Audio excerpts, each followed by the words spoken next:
রাজ্যে ফের পণের বলি এক গৃহবধূ শ্বশুরবাড়ির দাবি তার বাপের বাড়ি থেকে 5 লক্ষ টাকা পণ না পাওয়ায় গৃহবধূকে অ্যাসিড খাইয়ে খুন করার অভিযোগ। এ ঘটনায় স্বামী সহ শ্বশুরবাড়ির লোকেদের বিরুদ্ধে লিখিত অভিযোগ দায়ের। ঘটনাটি ঘটেছে পুরাতন মালদা থানার মূলপুর লেবু চা বাগান এলাকায়। জানা গেছে মৃতা গৃহবধূর নাম গৌরী পাল, বয়স 22।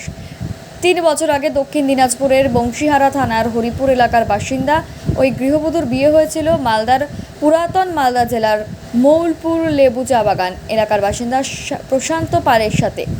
বর্তমানে তাদের 2 বছরের একটি কন্যা সন্তানও রয়েছে। মৃতা গৃহবধূর বাপের বাড়ির অভিযোগ, বিয়ের সময় 1 লক্ষাধিক টাকা পণ নেওয়া হয়েছিল, কিন্তু তারপরও প্রতিনিয়ত টাকার জন্য চাপ দেওয়া হতো। এমনকি গৃহবধূ 7 মাসের অন্তঃসত্ত্বা থাকাকালীন মারধর করে বাড়িতে থেকে তাড়িয়েও দেওয়া হয়। পরে গৃহবধূর বাপের বাড়ি থেকে 1 লক্ষ টাকা পণ দেওয়া হলে স্বামী প্রশান্ত পাল ঘরে ফিরিয়ে নিয়ে আসে স্ত্রীকে। এরই মধ্যে ফের 5 লক্ষ টাকা পণ দাবি করে এবং টাকা না দিলে খুনের হুমকি। অভিযোগ, সেই টাকা না পেয়েই গতকাল রাতে গৃহবধূকে অ্যাসিড খাইয়ে স্বামীসহ বাড়ির অন্যান্য সদস্যরা খুন করেছে। গভীর রাতেই গৃহবধূকে উদ্ধার করে মালদা মেডিকেল কলেজে এবং হাসপাতালে তার দেহ নিয়ে যাওয়া হয়। ওনাদের বাড়িতে ওই টাকা পয়সা লেনদেন নিয়ে খুব চাহিদা ছিল ছেলেপক্ষর। ছেলের মা, ছেলের মামা ওনারা ধরে মারধর করতো। গত 2 বছর আগে প্রেগনেন্ট ছিল, 7 মাসে সেখানে মারে পিঠে বের করে দেয়। তখন আবার আমরা পুনরায় টাকা পয়সা দিয়ে রেখে যাই। তারপরে এই অবধি অল্প 2-4 দিন ভালো ছিল। তারপরে আবার পুনরায় গতকালকে রাত্রে জানতে পারি আমার ভাগ্নি মারা যায়, অ্যাসিড এবং মেডিসিন খাইয়ে মারা যায়। সদর হসপিটালে আসে দেখতে পাই মারা যায়। আবার কি টাকার দাবি করা হয়েছিল? হ্যাঁ, আবার পুনরায় টাকার দাবি চলছিল। টাকা না দেওয়ার কারণে আমার ভাগ্নিকে মেরে ফেলা হয়। কত টাকা চেয়েছিল? 5 লক্ষ টাকা। কি বলেছিল ফোনে?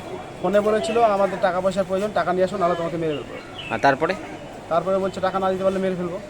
তারপরে কি হলো? মারা গেছে? হ্যাঁ, মারা গেছে। কিভাবে মেরে ফেলা হলো? ওটা আমরা এসে দেখি আমাদের ভাগ্নি তখন জ্ঞান ছিল, আমাদের বলে আমাকে অ্যাসিড এবং মেডিসিন খাইয়ে মেরে ফেলেছে। কে কে খাইয়েছে? ওনাদের বাড়িতে ছিল ওনার মামা ছিল, ওনার মা ছিলেন এবং উনি ছিল, ওনার দিদি ছিল। কত বছর আগে বিয়ে হয়েছিল? বিয়ে হয়েছিল 22 সালে। 22 সালে। বলছিলাম বিয়ের পরে কি মানে বিয়ে যখন হয় তখন কি অনেক টাকা দিয়েছিলেন? হ্যাঁ, তখনও দেওয়া হয়েছে। কত টাকা তখন দিয়েছেন? 2 লক্ষ টাকা দেওয়া হয়েছে।